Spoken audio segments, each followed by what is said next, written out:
अब देखें कि इंटेग्रल, अब जो नेक्स्ट स्टेप है ये है डेफिनेट इंटेग्रल। डेफिनेट इंटेग्रल है क्या भला? अगर कोई भी कर्व ले ली जाए ना, कोई भी कर्व जिस तरह की मर्जी हो, ये y is equal to f of x है, ठीक है। हम ये करते थे अभी तक कि F of x D x find करते थे। अगर मैं ये करूं कि इस पूरी कर्व को स्पेसिफिकली लिमिट वैल्यूज के अंदर इसको फाइंड आउट कर लो, ये देखो, यानी इन लिमिट वैल्यूज के अंदर मैं अगर इसको फाइंड आउट करूं तो ये पॉसिबल है कि ये चीज इस तरीके से मेरे सामने आएगी। रेंज डेफिनेट इंटेग्रल किसी भी कर्व का एक्स एक्सिस के साथ with the lower limit and upper limit के वजह से जो क्लोज्ड रीजन आता है उसका एरिया होता है। यानी इंटेग्रल की एप्लीकेशन क्या है? To find the area of a curve which is enclosed by the lower limit and upper limit and the x axis. ये देखिए जरा, मैं इसको फर्दर एक्सप्लेन करता हूँ। ये एक्स एक्सिस आ गया, this a is considered as lower limit and this is upper limit, ठीक है। और देखें ये एरिया इनक्लोज किसके साथ हो रहा है? shaded area is enclosed by x is equal to a lower limit, x is equal to b upper limit, x axis and the curve itself y is equal to f of x। इसका मतलब है कि definite integral में इसको कैसे लिखेंगे पहले ये सीख लें, फिर इसका मतलब भी देखते हैं। a से b, अब इंटेग्रल बिल्कुल वैसे ही होगा, उसमें एक स्टेप का इजाफा हो जाएगा। वो स्टेप क्या है कि इंटेग्रल के नीचे जो हम लिखेंगे we call it as lower limit, और जो चीज ऊपर लिखेंगे that is consider as upper limit. Okay, equal के बाद क्या हो देखें, जब आप इंटेग्रल अप्लाई करते हैं तो फंक्शन तो चेंज हो जाता है क्योंकि पावर में वन ऐड करते हैं। अगर क्वाड्रेटिक इक्वेशन का इंटेग्रल लेते हैं वो क्यूबिक बन जाती है, क्यूबिक इक्वेशन का इंटेग्रल लेते हैं वो पावर 4 क्वार्टिक इक्वेशन बन जाती है, क्वार्टिक फंक्शन बन जाएगा। अब यहाँ पे है कि हमारे पास फंक्शन है, तो आपको इतना तो समझ आ गया कि इंटेग्रल एफ ऑफ एक्स को चेंज कर देगा। हम अपनी अंडरस्टैंडिंग के लिए इसको कैपिटल एफ ऑफ एक्स लिखते हैं ताकि हमें ये पता चले कि हमने फंक्शन चेंज कर दिया है। और आपको ये भी पता है कि इसमें कांस्टेंट आता है, तो कांस्टेंट की लॉजिक में आगे चल के आपको बताऊंगा। आपने इंटेग्रल लिया और ये जो लाइंस आप डालते हैं ना, राइट साइड पे जो लाइन है इसके नीचे लोअर लिमिट और अपर लिमिट आ जाए। अगले स्टेप में आपने ये लिमिट एक्स की जगह पुट करनी है, और रूल इसका ये होता है upper limit minus low limit, ये इसका रूल होता है। अब देखो, अपर लिमिट पुट किया f of b, lower limit put किया एफ ऑफ ए। अब ये पूरा एक स्टेप बन गया। This is in fact we were doing, ठीक है। अब मैं क्वेश्चन में आपको बताऊंगा हम कांस्टेंट क्यों नहीं लिया। रूल जब तक हम देखेंगे, इसका मेथड सिंपल है, इसमें कोई ऐसे मसले वाली बात नहीं है। मसलन मैं अब ये क्वेश्चन ले रहा हूँ, इसका ए पार्ट, इसका इंटेग्रल लेते हैं। देखें lower limit is -1 to 0 and it is equal to 2x plus 3 power 3 and dx आ जाएगा। अब देखें कि integral means 2x plus 3, we add 1 to the power, it becomes 4 and then we divide 4. Here you'll consider the expression which is inside the bracket, which is 2x plus 3. We take the derivative of 2x plus 3 which would be 2 and we divide it with।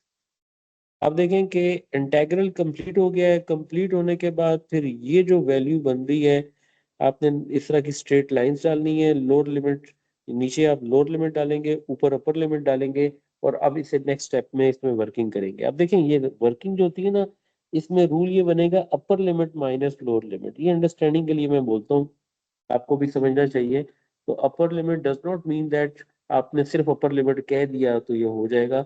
आपने upper limit x की जगह put कर दी है, यानी variable यहाँ पे x है, क्योंकि हमारा integral with respect to x हो रहा है, तो आपने एक्स की जगह पे इसको पुट करना है।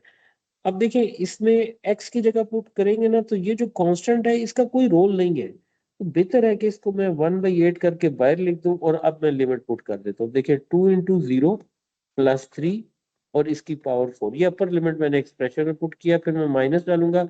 Now I put the lower limit and 2 time of -1, this is +3 whole power 4. Now we have completed our step. Next is the simplification, and simplification means 3 power 4 is equal to 81, negative sign आ गया, ये -2 + 3 1 power 4 1 आ जाएगा, इसका मतलब है 1/8 × 80 is equal to 10, तो ये 10 इसका आंसर आ गया। ये एक ए पार्ट किया। अब इसी तरीके से जरा मैं एक दो पार्ट में और अप्लाई करता हूँ ताकि आप इसको अच्छे तरीके से समझ लें। आप अभी ये देखिए, मैं इस क्वेश्चन में ना कांस्टेंट को भी इंट्रोड्यूस करता हूँ ताकि जरा ये कॉन्सेप्ट क्लियर हो जाए। आपको पता है इंटेग्रल लेने से पहले अगर रूट वाली टर्म आ जाए तो आप उसको होल पावर में लिख लिया करें, तो ये बन जाएगा 1/2 dx। फिर आप इसमें इंटेग्रल अप्लाई करेंगे तो इसका मतलब है कि 2x + 1, when you add 1 to the power it becomes 3/2 and you divide it with the power. Now we take the derivative of the expression which is inside the bracket, which is 2 और 2 से cancel हो गया, let's put constant as well, ठीक है। Now we have completed our integration process. Once you are done with the integration, the next step would be the substituting the limit. You put the straight line, lower limit and upper limit. Okay अब देखें कि मैं इसमें upper limit को पहले substitute करता हूँ, ये बन जाएगा 2 × 4 + 1 और इस सारे की पावर 3/2 और plus c, this is upper limit to whole expression. ये देखें इसके साथ यहाँ पे ये 3 भी आ रहा था, ये अपर लिमिट पुट किया। नेगेटिव करते हैं यानी अपर लिमिट माइनस लोअर लिमिट होता है, तो हम माइनस डालेंगे। अब आप लोअर लिमिट इसमें पुट करें तो ये बन जाएगा 2 × 0 + 1, इस सारे की पावर बन रही थी 3/2 and we had 3 in the denominator plus c close bracket. देखिए अपर लिमिट पुट करेंगे पूरे एक्सप्रेशन में पुट होगी, लोअर लिमिट पुट करेंगे पूरे एक्सप्रेशन में पुट होगी। अब आप इसको सिंप्लीफाई करके चेक करेंगे क्या आ रहा है। 2 4 8, 8 + 1 9 और 9 पावर 3/2 + 3 सी आ गया नेगेटिव। और यहाँ पे देखें इसमें जब इनसाइड द ब्रैकेट सॉल्व करेंगे तो यहाँ 1 बचेगा, 1 की जो मर्जी पावर हो उससे कोई फर्क नहीं पड़ता, 1/3 आ गया और प्लस सी। अब नेक्स्ट स्टेप में मैं इसको देखें अगर आप फर्दर सिंप्लीफाई करता हूँ, दिस इज प्लस सी -1 - सी, सी और सी कैंसिल हो जाएगा, ये इधर बचता है 3² 9 -1/3, 3 9 27, 26/3, ये इसका आंसर आ गया। आप देख सकते हैं कि सी कट गया, तो सी के कटने की वजह से ना इसीलिए हम इस रूल को ना ऐसे लिखते हैं, after taking the integral and substituting the limit, your final answer would be without the constant number. In case of definite integral, we do not introduce constant after taking the integral. ठीक है? Why we don't take constant? Because after the simplification it will be cancelled. तो इसलिए हम इसको direct इसी अंदाज में लेते हैं।